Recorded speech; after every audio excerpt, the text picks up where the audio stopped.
I remember on the television watching just everything just burning. It was sort of a very surreal experience because as a child, you don't really think about the violence and what the implications of that are.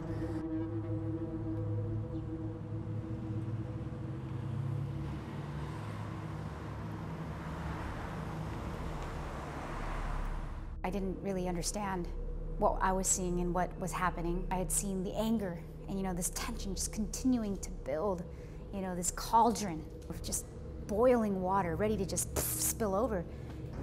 The atmosphere during that time was a lot of Korean merchants came to do business in these areas and didn't always assimilate. So there was a lot of tension between African Americans and Korean store merchants.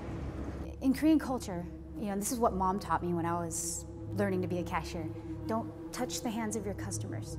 It's rude, because in Korea, that's what she was taught. Don't look your customer in the eye. That's rude. You're supposed to be like, oh yes, thank you. Show some respect. Counting out change, 5, 10, 15, here's 75 cents change. In Korean culture, that's considered rude because if you're doing that, you're telling the other person, oh, you're stupid, you don't even know how to count your own change. It was a cultural misunderstanding. And so these cultural differences between the African American community and the Korean American community really deepened, and that cultural misunderstanding is what helped to continue to drive a wedge between the two communities because we did not understand each other. We didn't get it. I guess as a child, you didn't understand how malicious, racism is, and you didn't understand the circumstances that led up to all the rioting that happened. Now as an adult, in processing the events that happened during that 4-day period, you just start to realize where the upper management might have failed.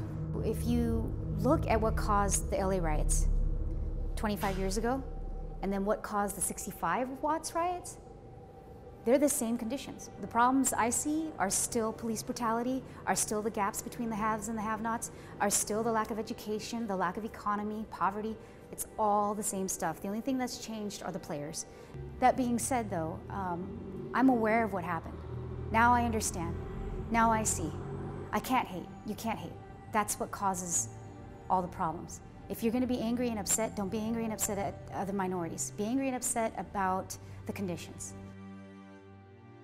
Now that I'm grown and educated and understanding things, I empathize. I see it now. Even though it was such a terrible time, now looking on it, it almost seemed necessary.